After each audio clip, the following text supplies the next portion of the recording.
Hey, leaders. Another aspect of discipleship and leadership development that can be a struggle sometimes for us as leaders is getting people to become involved in leading or part of the conversation.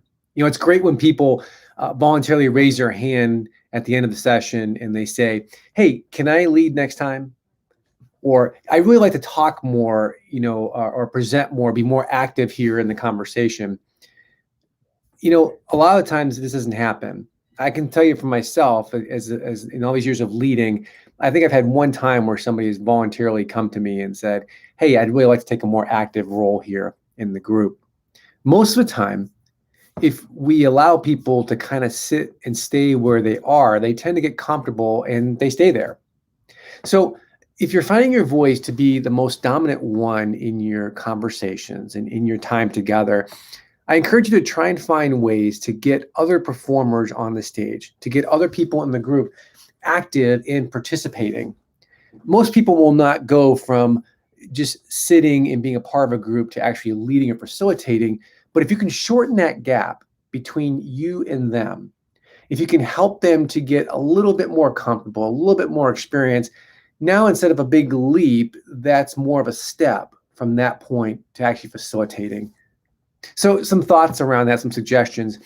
Maybe if you don't do this already, try incorporating a more active time of prayer. You can use popcorn where you kind of pray in around or pray as you're led. You can ask people to maybe have somebody open in prayer and somebody to close. Something to get other people involved in hearing their own voice and being active in the conversation. If you're reading sections of scripture, maybe try asking individuals to read out loud. Don't ask for volunteers necessarily, but ask specifically directly for somebody to, can you read that next verse? Can you read this section of the scripture? If you're doing a sermon-based curriculum, try assigning a different member of the group to answer or to discuss one of the questions on the list. I've talked to several leaders and I've seen this done in some groups, and it seems to work well with some groups. Sometimes people need permission. Sometimes they just don't know when to jump in, or maybe they're a little bit slow to the take. And if you assign the questions out, it gives them a chance to prepare, it gives them a chance to kind of formulate their thoughts. And that might be good for some people. If you're finding people particularly quiet in a discussion or in general just reluctant to speak, don't hesitate to call on them and just to ask them what their thoughts are.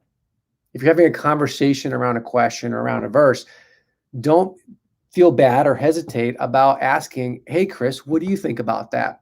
Or, "Chris, what do you think David meant in that verse?" Or, "What do you think David was thinking when this was going on in that part of scripture?" Sometimes people just need to be asked or invited into the conversation. So there's some thoughts about different ways you can sort of try and bring other voices into your conversation time, help to get people more active, and again, shorten that gap between where they see you as the leader and where they might see themselves as just a member of the group. So hope this helps. Have a great week, everybody, and we'll talk to you next week.